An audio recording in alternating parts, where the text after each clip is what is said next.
My dear friends, sometimes in life, no matter how much we try, our words fail to heal. We explain, we argue, we justify, we cry, yet the wound remains open. But there is something far more powerful than words. Something that often does what even the sweetest sentences cannot, and that is distance. Distance is not always disconnection. Distance is sometimes the medicine that gives time for hearts to breathe, for egos to dissolve, and for wounds to naturally heal. Remember, this silence doesn't mean weakness, and space doesn't mean the end. Often, it means a new beginning. My dear friends, have you ever noticed sometimes when two people are upset with each other, they try to solve it immediately with words? One says, "Let's talk right now." The other says, "No, leave me alone." And then the talking begins. What happens? Instead of resolving the issue, it often becomes worse. Why? Because words spoken in anger don't act like medicine. They act like salt on a fresh wound. Think about this. If you have a small cut on your hand and someone pours hot chili powder into it, will the cut heal? Of course not. It will burn more, it will sting more, and the wound will take longer to recover. Similarly, when the heart is hurt, pouring words, sharp, heated, defensive words, only makes the pain sharper. Many people believe, if I explain myself enough, the other person will understand. But when emotions are high, the ears are closed, the heart is shut, and the mind is blocked. It's like trying to explain poetry to a person who is drowning. They don't need poetry, they need air. Sometimes, silence is more powerful than speech, because in silence, we don't create new wounds. In silence, we don't add fuel to the fire. Let me share a simple story with you. Imagine a husband and wife having an argument. The husband says, "You never listen to me." The wife says, "Well, you never understand me." And back and forth it goes. Each word becomes heavier than the last. Each sentence becomes sharper than a sword. By the end of the fight, they both forget what the issue even was, but the hurt from the words remains. The argument ends, but the echo of the words lingers in the heart like scars. Now think, if at that moment, instead of speaking, one of them had chosen silence, instead of fighting with words, they had chosen distance, maybe the wound wouldn't have grown deeper. My friends, words are like arrows. Once released, they cannot be taken back. And the truth is, sometimes we speak not because we want to heal, but because we want to win, and in the process of winning the argument, we lose the person. That is why distance becomes so important, because distance stops us from saying things we'll regret. Distance stops us from adding new wounds while the old ones are still healing. Distance gives us a chance to keep our love safe from the damage of our own tongue. So remember this, when the heart is bleeding, don't rush to speak. Don't rush to fix it with words. Sometimes the kindest thing you can say is nothing. My dear friends, have you ever noticed? When you're standing too close to a painting, you only see the brush strokes. You see the rough patches, the cracks, the tiny flaws. But when you step back a few feet, suddenly the same painting looks beautiful. What changed? The painting is the same. The brushstrokes are the same. What changed is your perspective. In the same way, when we are too close to a conflict, too close to our own hurt, we only see the flaws of the other person. We only see the brushstrokes of their mistakes. But when we create distance, when we step back from the situation, we start seeing the bigger picture. Let me share a little story. A young man once fought with his best friend over a very small issue. Words were exchanged, tempers flared, and both walked away in anger. The young man, full of pride, said to himself, "I will never talk to him again." That night, he was restless. He replayed every word in his head, every insult, every reaction. But then, after a few days of no contact, something magical happened. His anger began to fade. His mind began to calm down. And when he looked back, he realized the fight wasn't as big as he had made it. He asked himself, do I really want to lose years of friendship over one heated moment? That realization came not from more words, but from distance. When we are inside the fire, we only feel the heat. But when we step outside the fire, we can see how small or big the flames truly are. Distance allows us to measure reality. Many of us in our relationships try to solve everything instantly. We want immediate closure, immediate answers, immediate apologies. But my friends, the truth is, hearts don't heal on deadlines, they heal in their own time. And distance provides that time. Have you noticed how astronauts view Earth from space? When you and I look at the ground, we see problems. We see traffic, pollution, stress, noise. But when astronauts look at the Earth from space, they see beauty. They see one small, glowing blue planet, fragile and united. What changed? The Earth is the same, but their distance gave them a higher perspective. Similarly, in our relationships, distance lifts us above the noise. It gives us altitude. It allows us to see that maybe the fight was small compared to the love. Maybe the mistake was temporary compared to the bond. Maybe the anger is strong, but the connection is stronger. My dear friends, distance doesn't mean we don't care. It doesn't mean we are abandoning someone. Distance is simply stepping back so we can return with a clearer mind and a softer heart. It is pausing the argument so that we don't destroy the relationship. Remember, this proximity creates intensity, but distance creates clarity. So the next time emotions run high, instead of rushing to fix everything with force, take a step back, give space, allow distance. Because what words cannot show you in the heat of the moment, perspective will reveal to you in the calm of silence. My dear friends, do you know the most dangerous sentence in human relationships? It is not, I hate you. It is not, I don't love you anymore. The most dangerous sentence is, I am right and you are wrong. The moment that sentence enters, ego has entered. And when ego comes in through the door, love quietly slips out through the window. You see, the problem is not always the problem. The problem is usually the ego attached to the problem.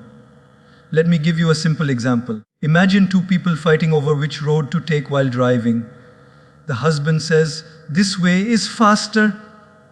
The wife says, no, that way is shorter. Now, both may be wrong, both may be right, or both may be equally confused. But the fight is not about the road anymore.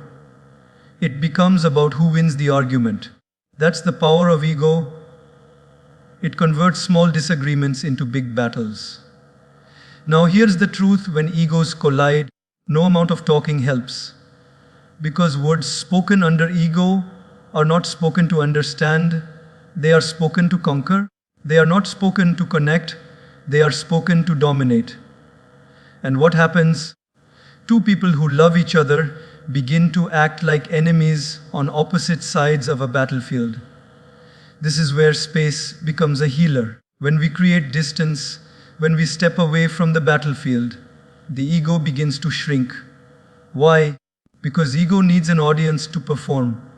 If there is no one to argue with, no one to prove wrong, ego slowly loses its energy. Think about fire. Fire needs oxygen to keep burning. Ego needs conflict to keep surviving. When you take space, you cut off the oxygen, and slowly the flames of ego die down. Let me share a small parable. Once there were two rams on a mountain. They met on a narrow path, and each one refused to move aside. One said, I will not step back. I am stronger. The other said, I will not move. I am greater. They locked horns, pushing, shoving, refusing to give way. Hours passed, but neither was willing to let go. Both were exhausted, bleeding, and stuck in the same spot. Now imagine if one of them had simply stepped aside, let the other pass, both would have continued their journey without harm. But ego made them prisoners of their own pride. Doesn't this sound like many of our relationships? Locked in battles where nobody wants to step back, nobody wants to give space, because stepping back feels like losing. But my dear friends, stepping back is not losing. It is choosing peace over pride. It is choosing the relationship over the argument. That is why space is powerful. Space reduces ego clashes because it interrupts the fight. It gives us a chance to breathe, to reflect, to realize, maybe this argument is not worth my peace. Maybe this fight is not bigger than my love.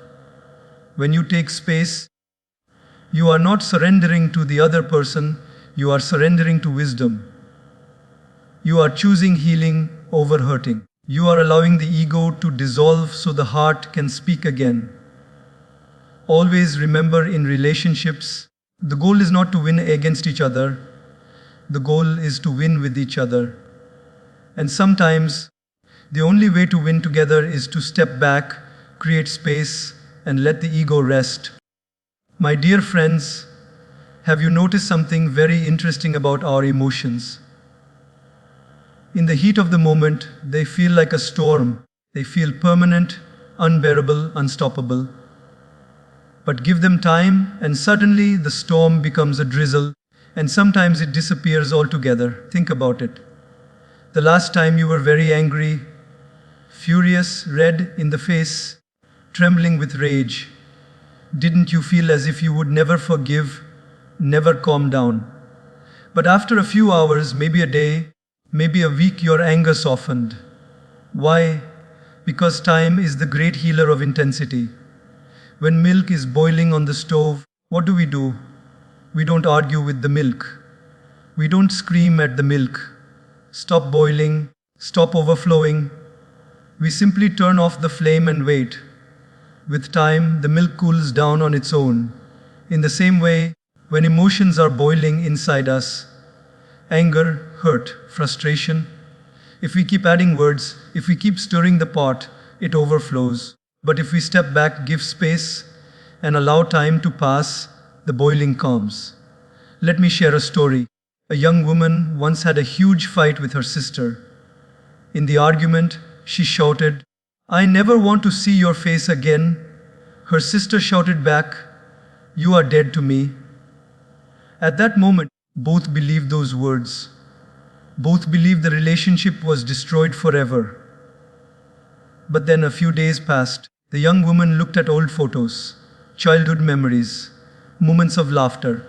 Slowly, her anger began to feel smaller compared to her love. By the end of the week, she said to herself, "What nonsense! How can I throw away years of love over one moment of anger?" Did the love come back through more arguments? No. Did it come back through explanations? No. It came back because time softened the intensity. My dear friends, time is like water over a burning coal. At first, the coal is fiery, but pour a little water, wait a little while, and it turns into harmless ash. Our emotions work the same way. They are fiery in the moment, but harmless later. That's why rushing to resolve a conflict can be dangerous. When we rush, we speak while the fire is still raging. We make promises we can't keep. We say words we don't mean, and later we regret them. But when we wait, when we allow time to pass, the fire weakens, and suddenly forgiveness becomes easier, compassion becomes possible, and clarity returns. It is often said, don't make permanent decisions on temporary emotions. Why? Because emotions are like waves in the ocean. They rise high, they crash loudly, but they never stay forever. Time ensures that no wave, no matter how big, lasts endlessly. So, The next time your emotions feel unbearable, don't try to solve everything immediately. Don't force the other person to talk right away. Instead, step back, allow time to pass, because what feels like a mountain today may feel like a pebble tomorrow. What feels impossible to forgive in the moment may feel natural to forgive with time. Always remember this simple truth: time doesn't erase love, but it does erase intensity. And when intensity fades, love has space to breathe again. My dear friends, have you ever realized that silence can be louder than words? We often think silence means weakness. We think silence means we have nothing to say. But in reality, silence is not empty, it is full of meaning. Silence can say things that even the most beautifully crafted sentences cannot. Sometimes silence says, "I value peace more than winning this argument." Sometimes silence says, "I refused to add fuel to this fire." And sometimes silence simply says, "My love for you is bigger than my need to prove myself right." Let me give you an example. Imagine two people fighting. One person is screaming, shouting, throwing words like daggers. The other person is calm, composed, and silent. Who looks stronger? The one who is shouting or the one who is silent? True strength is in silence, because silence requires self-control, and self-control is the highest discipline. Silence is not weakness, it is wisdom. There's a small story of a monk who was once insulted by a man in the marketplace. The man shouted at him, mocked him, called him all sorts of names. But the monk stood quietly, not reacting at all. After some time, the man got tired and left. A disciple who was watching asked the monk, "Master, why did you not say anything? Why did you remain silent?" The monk smiled and said, "If someone gives you a gift and you refuse to accept it, who does the gift belong to?" The disciple answered, "It still belongs to the giver." The monk said, "Exactly. His anger, his insults, they are his gifts. By staying silent, I refuse to accept them." That, my friends, is the power of silence. It protects us from carrying the burden of someone else's negativity.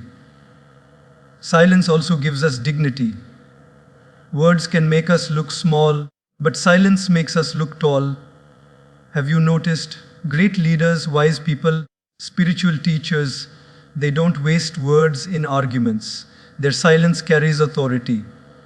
Even in relationships, silence can be the greatest healer. A couple may fight, but when one chooses silence, not out of arrogance, but out of love, it prevents the argument from escalating. Because words add fuel, silence removes it. Silence becomes the water that cools the flames. Silence is also a teacher. When we stay silent, we start listening. Not just to the other person, but to our own heart. We hear what anger was trying to hide. We hear what pride was trying to cover. We hear the truth beneath the noise. Let me share one more thought. In music, what makes a melody beautiful is not just the notes. It is the pauses between the notes. Without silence, music would just be noise. Similarly, in relationships, it is not endless talking that makes it beautiful. It is the right balance of words and silence. So, my dear friends, remember this: when words can hurt, let silence heal. When words can break, let silence protect. And when words can confuse, let silence bring clarity.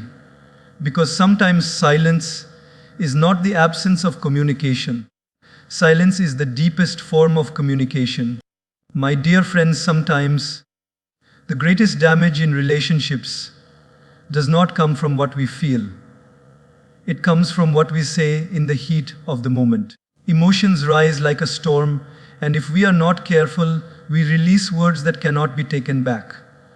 A hurtful word, once spoken, cannot be erased. An angry outburst, once unleashed, cannot be undone. And though we may apologize later, the wound remains. Think about it. If you break a glass, you can glue it back together, but the cracks will always remain visible. Similarly, harsh words may be forgiven, but they are rarely forgotten. This is why distance, in moments of conflict, is such a powerful medicine. It prevents us from causing irreversible damage. Let me share a simple story. There was once a boy with a very bad temper. He would often shout at his friends, insult people, and say things he didn't mean. One day, his father gave him a bag of nails and told him, "Every time you lose your temper, hammer one nail into the fence." The boy did this for weeks, and soon the fence was full of nails. Later, the father said, "Now, every time you control your temper, remove one nail." Slowly, the boy removed all the nails. When he proudly told his father that the fence was empty again, his father said, "Yes, but look at the holes. The nails are gone, but the scars remain." My dear friends, our words are like those nails. We may remove them later with apologies, but the scars remain in the hearts of those we hurt. That is why distance is so important.